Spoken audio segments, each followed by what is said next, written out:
इस सभा के आयोजक रिपब्लिकन पार्टी ऑफ इंडिया के district president Sandeep Dange ji, district vice president Nagsen Mankar ji, Panchsheel Gulve ji, Tariq भाई, Siddharth Telang, Javed ji, Anil Kedare, Swapnil Kawale, Keshav Karmarkar, district vice president Varshatai कामले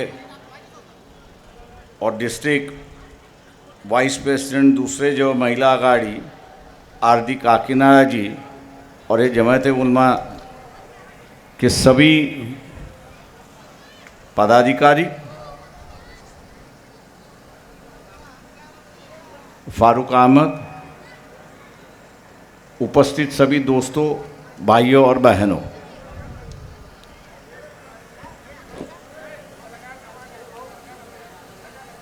कुछ साल पहले जब कांग्रेस मध्य प्रदेश में सरकार में थी और दिग्विजय सिंह उसके मुख्यमंत्री थे, तो उन्होंने एक कॉन्फ्रेंस बुलाई थी,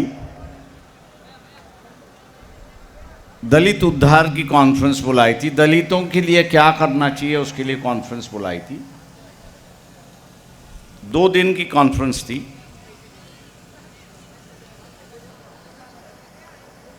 चार 400 पन्ने की किताब निकाली और वो कॉन्फ्रेंस वहाँ पे ख़त्म हुई। उसमें से कुछ लागू नहीं हुआ। सिर्फ दलितों के, आदिवासियों के, पिछड़ों के वर्ग पर चर्चा होती है, बातचीत होती है, अच्छी चाय पिलाई जाती है, लेकिन उससे कुछ अमल नहीं होता, ऐसी एक परिस्थिति है।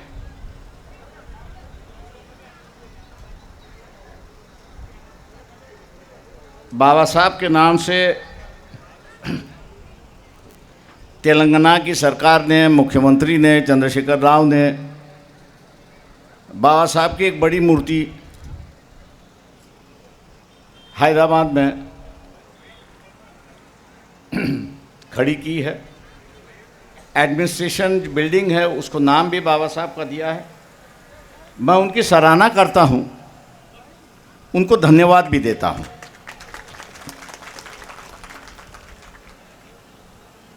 कि एक बदलाव की सोच कहीं ना कहीं तो भी शुरुआत हुई।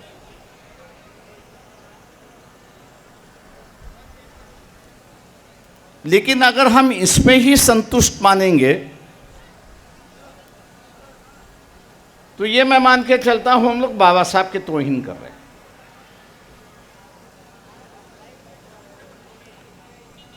क्योंकि बाबा साहब ने कहा था कि व्यक्ति एक अच्छा हो सकता है,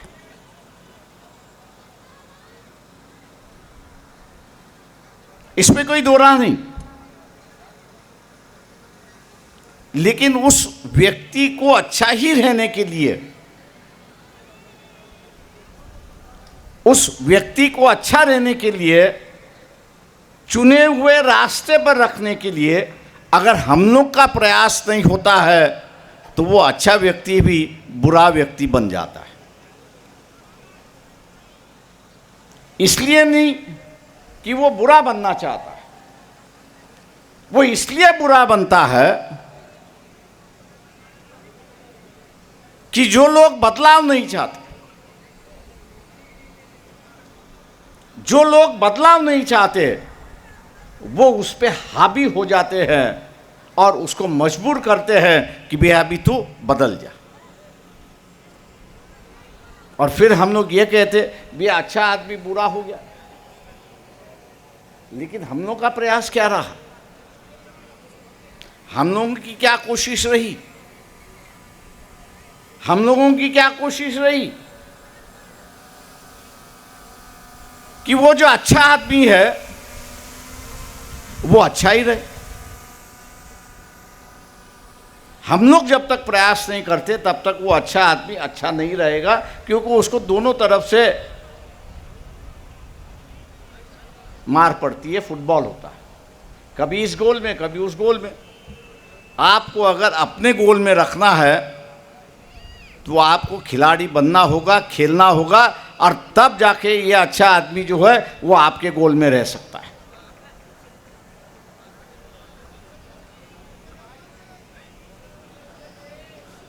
मेरे पूर्व वक्ता ने यहाँ पर केंद्र की जो सरकार है वो किस तरह से ED, economic department, economic intelligence, CB, IB और रॉ को कैसे इस्तेमाल कर रही है, ये हम लोग देख रहे हैं। और हर किसी की आवाज दबाने की कोशिश यहां पे चल रही है। हर किसी की आवाज दबाने की कोशिश यहां पर चल रही है।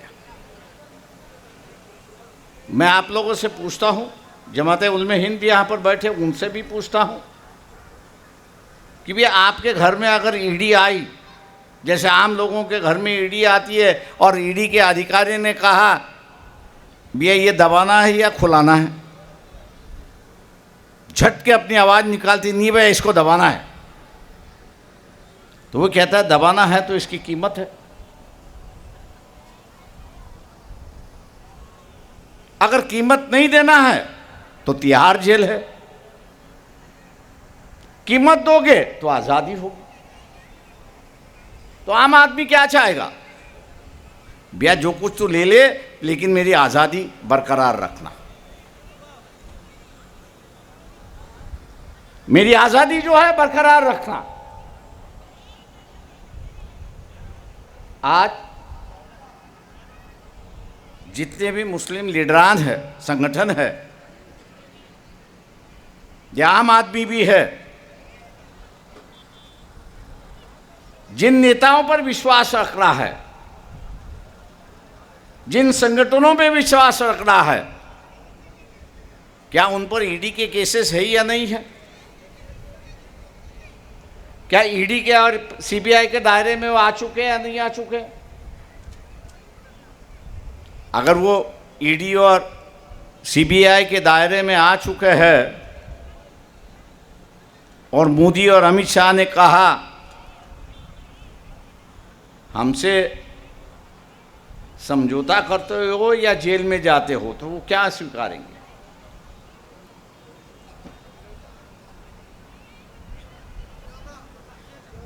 भैया डरने से भी आप लोग बोल रहे हो, क्या स्वीकारेंगे? और उन्होंने समझौता हो गया तो आपका क्या हो गया?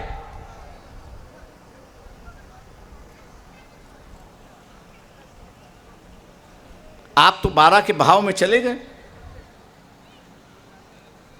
इसलिए आज का वक्त है कि हम लोग अपनी हिफाजत खुद ही करें। मैं ये नहीं कहता हूं कि इनको छोड़ो, मैं ये कह रहा हूं कि आप अपने पैरों पे खड़े हो जाओ। जिस दिन आप अपने पैरों पे खड़े हो गए, जिनके पीछे ईडी लगी हुई है, जिनके पीछे सीबीआई लगा हुआ है, वो भी अपने पैरों पे खड़ा होकर कहेगा कि भैया एक दोस्ती का हाथ आ गया है, एक दोस्ती का हाथ आ गया है, और उस दोस्ती के हाथ को पकड़ते हुए मैं नैया क्रॉस कर सकता हूं। हम किसी भरोसे पे नहीं जिएंगे, और ऐसा भी नहीं होगा हम किसी पे भरोसा भी नहीं रखेंगे।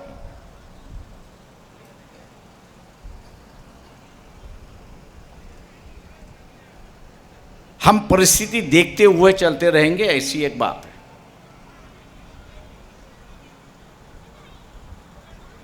आज कांग्रेस के अध्यक्ष है, क्या नाम है उनका, क्या नाम है उनका? अच्छा, मल्लिकार्जुन खड़गे। दिल्ली में उनको ईडी ने बुलाया था या नहीं बुलाया था?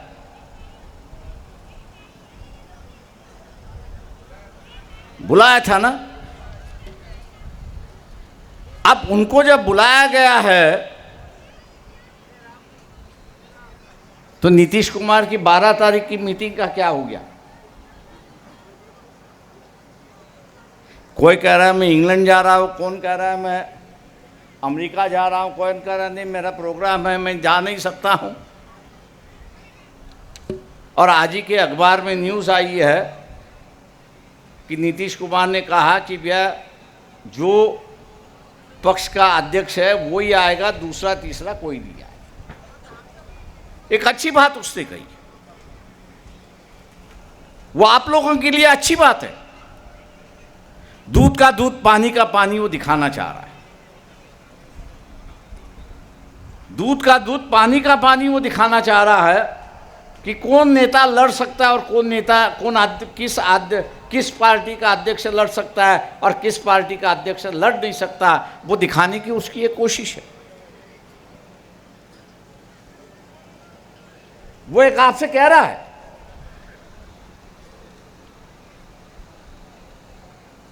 जैसे हमारे सभी मुसलमान भाई ये कहते हैं नहीं सब जन इकट्ठा आना चाहिए। उनकी भावना बहुत अच्छी है, उसकी सराहना करता हूं और वो होना भी चाहिए। बीजेपी को हराना है तो सभी को इकट्ठा होना होगा, लेकिन परिस्थिति को देख के भी चलना होगा।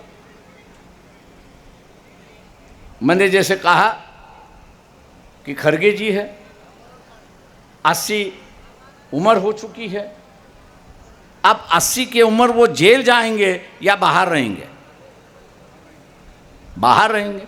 और इसलिए उन्होंने नीतीश कुमार का न्योता स्वीकार तो कर लिया, लेकिन कह रहे हैं कि मैं विदेश के दौरे में, और उनका 12 तारीख का दौरा देखा तो वो कर्नाटक के दौरे पर है।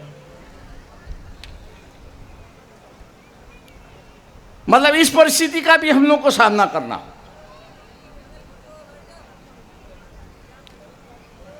इस परिस्थिति को भी हम लोग सामना करना होगा।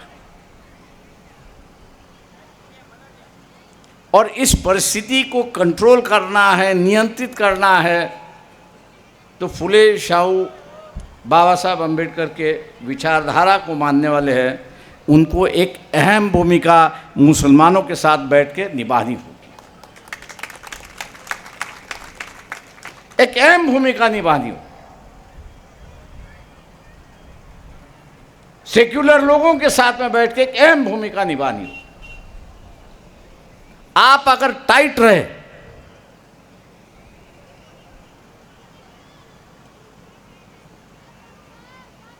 आप अगर टाइट रहे, भैया आप क्या करते हो वो हम देख के आपको अगर अपनी भूमिका निभाएंगे तो मैं समझता हूं कि ये जो थोड़ा थोड़ा डर बाकी इनमें है, मोदी जी का, अमित शाह का जो थोड़ा थोड़ा डर बाकी है, उससे लड़ने में उनमें हिम्मत आएगी। गलतियां तो होती है, ऐसा नहीं है कि नहीं है।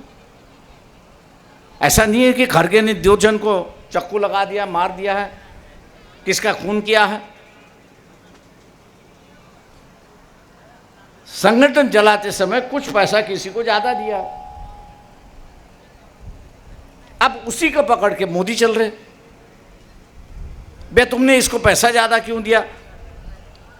जवाब नहीं है तो 1-2 चीजें है, हम जैसे कह रहे हो वैसे हो जाओ, नहीं तो तिहाड़ जेल में जाके बैठो।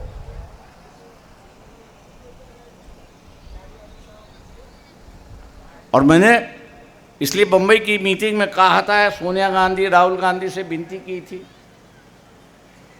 भैया आपको भी ईडी ने बुलाया था, किस लिए बुलाया था लोगों से एक बार बता दो। आपको लोगों से माफी मांगने की भी जरूरत नहीं है। भैया ये आपने किया है और लोग आपको माफ करेंगे और मोदी को जेल में भेजेंगे, ऐसी परिस्थिति है। लेकिन हिम्मत तो कम से कम बताइए। भाई इनको क्यों बुलाया जाता है, मुझ जैसे को पता नहीं तो आप लोगों को क्या पता होगा। जब हम जैसे लोगों को ये पता नहीं कि आपको ईडी ने क्यों बुलाया है, तो आम आदमी को क्या होगा? तो आम आदमी को जो बीजेपी बताएगी वही उसको सही लगेगा। और बीजेपी क्या कह रही है, इतने लाख करोड़ों का गफला किया हो, देश के लिए इन्होंने इतना इतना बुरा किया, लोगों को लगता सही होगा इसलिए पुलिस ने बुलाया। और इसलिए हम लोगों को अपने पैरों पे खड़ा होना होगा। जो फुले शाहू अम्बेडकरी विचारधारा के समूह है, मुस्लिम समूह है, मेरे उनसे विनती है कि आप जब तक खड़े नहीं होते तब तक यहाँ की राजनीति बदलती नहीं, ये मान लो। जैसे आज दिखाई दिया कि सभी इकट्ठा आने चाहिए, लेकिन मीटिंग में जाने के लिए तैयार थे। सभी जन इकट्ठा आने चाहिए, लेकिन मीटिंग में जाने के लिए तुम बैठक में नहीं जाओगे तो इकट्ठा कैसे आओगे? जब बैठक ही नहीं होगी तो इकट्ठा कैसे होगी?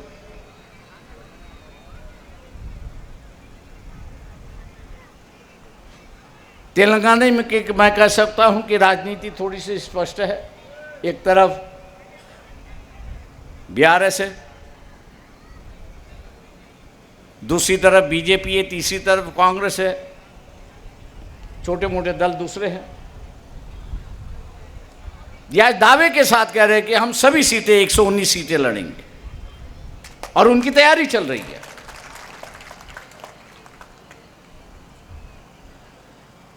फिर जो इक्का का पत्ते जो होते हैं, पत्ते में इक्का जो होता है वो सबसे बड़ा होता है।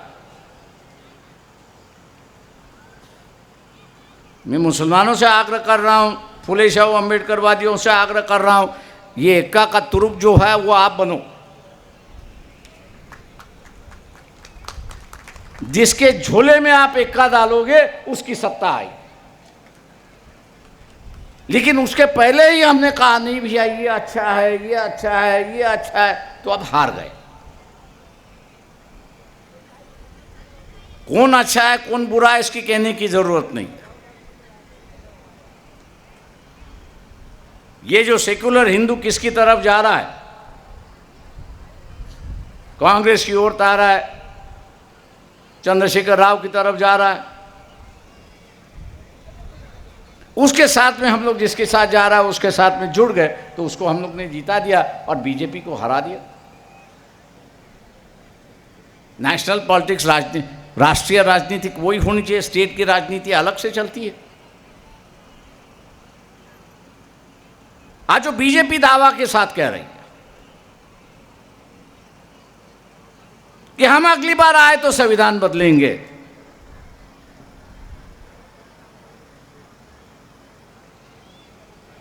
हम लोग का भी एक दूसरा नारा लगाना चाहिए कि 2024 में या उसके पहले आपने इलेक्शन लिया तो आपको हरा के रहेंगे, ये आप ध्यान ले लो। कौन जीता कौन हारता उसका छोड़ दो, ये व्यक्ति जीता ये व्यक्ति हारा उससे नहीं, लेकिन बीजेपी हारी, यही हम लोग का लक्ष्य वहां पर होना चाहिए। संविधान बचाना है तो बीजेपी को हराना है, और एक दफे बीजेपी को हरा दिया तो आप मान लीजिए दोबारा वो अपने पैरों पे खड़ी नहीं होगी, क्योंकि उनका वजूद नहीं है, उनका बुनियाद नहीं है।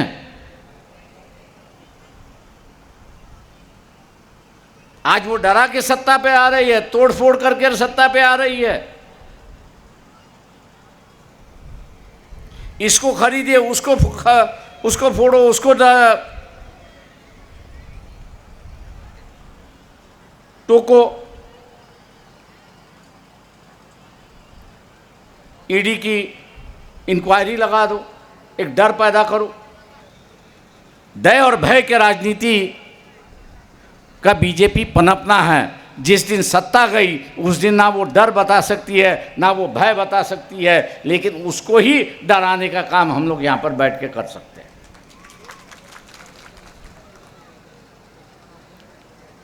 इसलिए मैं आग्रह करता हूँ आप लोगों से, इतनी बड़ी तादाद में आप आए, इसके लिए मैं आपका धन्यवाद देता हूँ। संविधान बचाने के लिए आप आए, इसलिए मैं आपका धन्यवाद देता हूँ। लेकिन चलते चलते हम लोगों को और मित्रता बढ़ानी होगी और लोगों को जोड़ना होगा।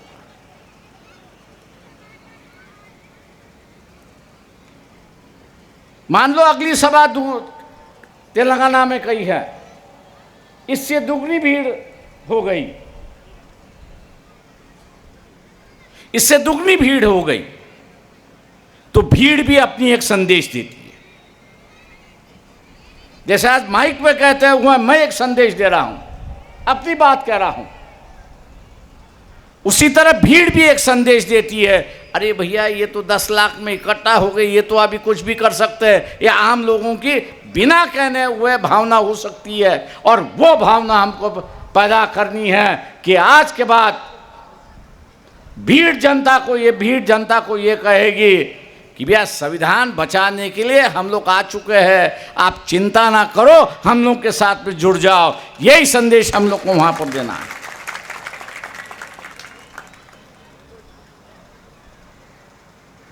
और इसलिए दोस्तों एक बदलाव की सोच आ रही है।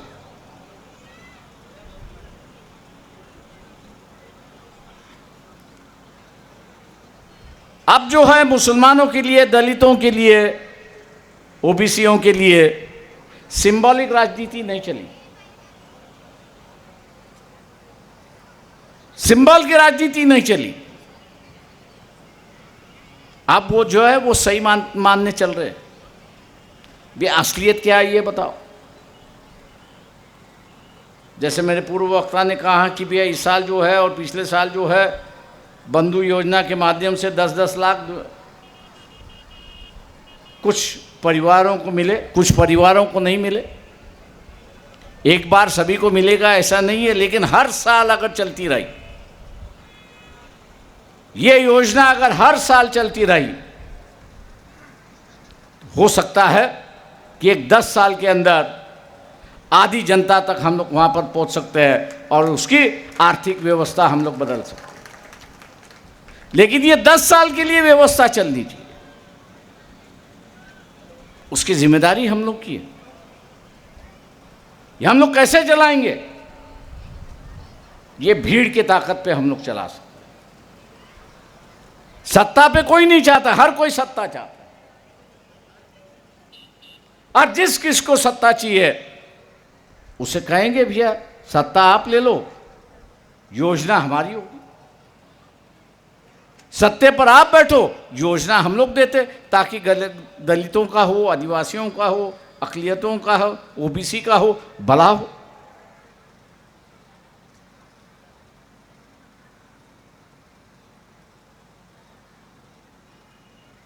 आज जैसे मैंने जिनको टोका था कि आप रुकिए, जमीनों के पट्टे को लेके देश भर में एक मुहिम चली है, और ये कहते हुए कि भैया आपने अतिक्रमण किया है। अब वो 30-30, 35-35 साल बैठे हुए, तब भी उनसे कह रहे कि नहीं आप इलीगल तरीके से आए, गलत तरीके से आए, आपका झुग्गी हो और कुछ हो, आप अपने आप से निकालिए, नहीं तो हम इसको तोड़ देंगे। देश भर मुहिम चली।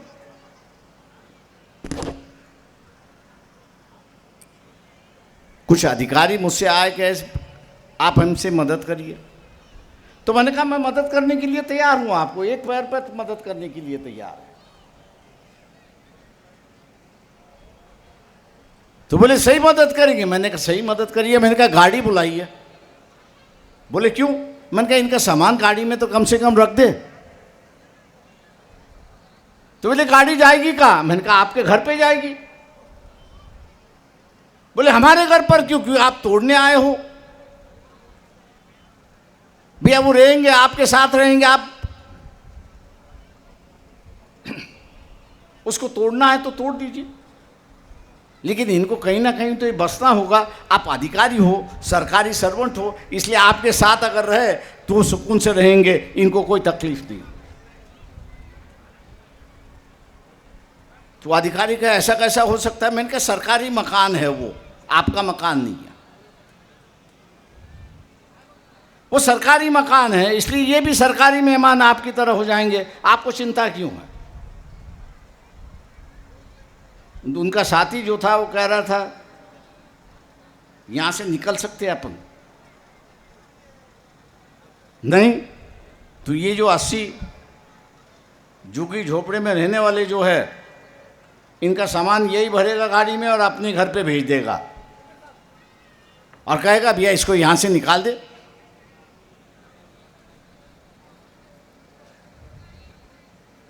इसलिए हम जब तक अपने अधिकार के लिए लड़ने के लिए तैयार नहीं, तब तक आपको कोई बचाने नहीं आएगा। जो हमको निकालने के लिए आया है उनसे कह देना भैया 5 साल के बाद मैं तुझे भी निकाल सकता हूं, वक्त खाली 5 साल का है। आज बीजेपी जो कह रही है कि भाई हम संविधान बदलेंगे, मोदी जी को मैं हमेशा कहता हूं कि वो मेरा राजनीतिक नौकर है, इस देश का मालिक मैं हूं और आप हो। यहाँ का वोटर जो है, यहाँ का वोटर जो है वो इस देश का मालिक है।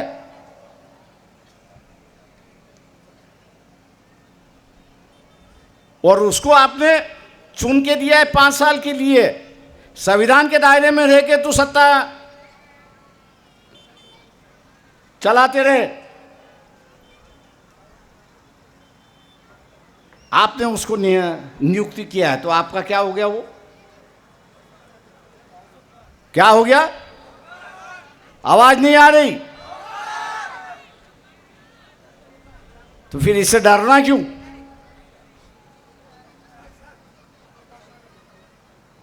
तुम अपने घर में जो नौकर रखते हो उससे डरते हो क्या? फिर इससे क्यों डरते हो?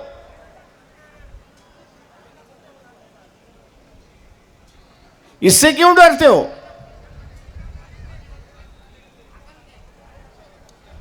जिस दिन काम पसंद नहीं आया उस दिन हम लोग निकाल देते हैं। उसी तरह आप लोकसभा का चुनाव आएगा, वोट देने से इसको निकाल देंगे। मन बना लिया इसको निकालने का? पूरा हाथ उठाइए, देखने दो किसने किसने मन बना लिया है।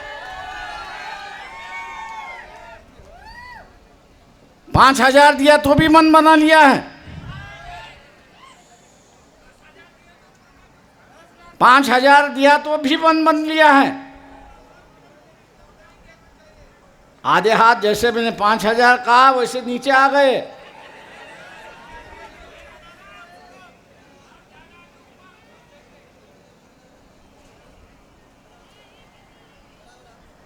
सवाल ये है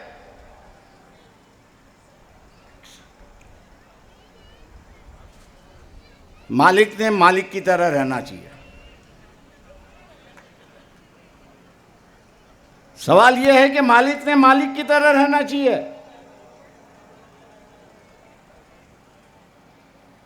अगर मालिक ही मालिक की तरह नहीं रहा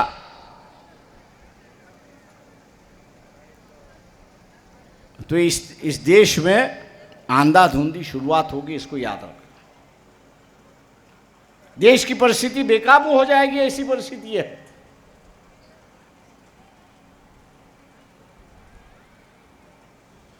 और इसलिए ना मैं कांग्रेस पे भरोसा करता हूं, न और किसी पे भरोसा करता हूं, क्योंकि मैं अपनी गर्दन किसी के कंधे पे रखने के लिए तैयार नहीं।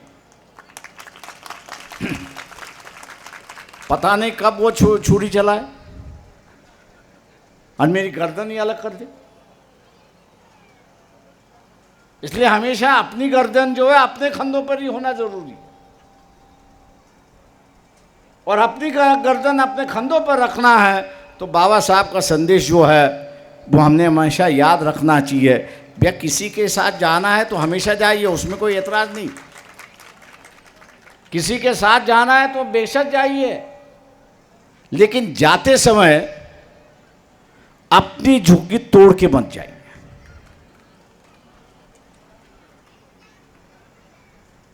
जाते समय अपनी झुग्गी की हिफाजत करके जाना, क्योंकि दोस्ती में अगर दरार आई, दोस्ती में अगर कहीं दरार आई तो अपने मकान लौटना होगा, मकान शाबूत होगा तो इज्जत शाबूत होगी। और यही बाबा साहब ने कहा कि जब तक आपकी झुग्गी साबित है तब तक आपकी इज्जत साबुत है। और इसलिए आदिलाबाद के कार्यकर्ता, तेलंगाना के कार्यकर्ता जिन्होंने बाबा साहब के नाम से दोबारा रिपब्लिकन पार्टी यहाँ पे शुरुआत की, मैं उसकी सराहना करता हूँ, धन्यवाद देता हूँ। और आप लोगों से आग्रह करता हूँ, अधिकांश करके जो अधिकारी हैं उनसे आग्रह करता हूँ, आप पूरी ताकत से, धन मन धन से इनके पीछे रहिए। इन्होंने, बाबा साहब ने जैसे कहा कि उस झुग्गी को दोबारा खड़ा किया है, आप जैसे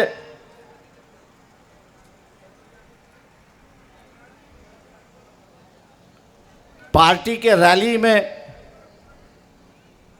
सहयोगी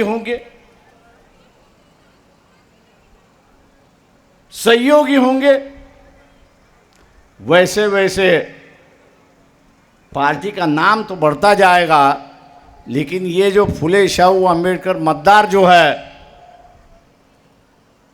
इसको हम अभी खरीद नहीं सकते, इसके साथ समझौता करना होगा और भी इज्जत के साथ समझौता करना होगा।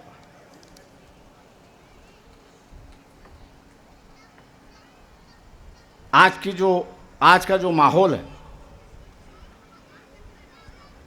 ये काफी तेजी से बदल रहा है, ये काफी तेजी से बदल रहा है। हो सकता है कि बीजेपी के खिलाफ की जो आपकी मंशा है कि सभी ने इकट्ठा होना आना चाहिए,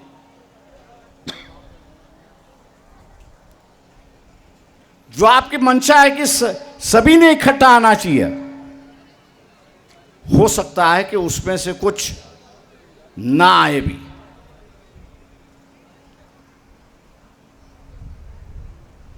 हो सकता है कि उसमें से कुछ ना आए भी। वजह यह नहीं है कि वो आना नहीं चाहते हैं, वजह यह है कि बीजेपी ने उनको मजबूर किया है कि आप उसमें अगर शामिल हो गए, आप अगर हमारे विरोध में शामिल होंगे तो आपको तिहाड़ का जो जेल है या आदिलाबाद का जो जेल है उसके दरवाजे हम आपको दिखाएंगे। जेल या आज़ादी दोनों में से तय कर लो। आपको आज़ादी कर चाहिए तो इनके साथ में मत जाइए। यही वहाँ पर गठबंधन की राजनीति, वहाँ पर मजबूरी की राजनीति। हर कोई लड़ सकता है ऐसा नहीं है, हर कोई लड़ सकता है ऐसे नहीं। कोई कमज़ोर दिमाग के होते हैं, कमज़ोर दिल के होते हैं।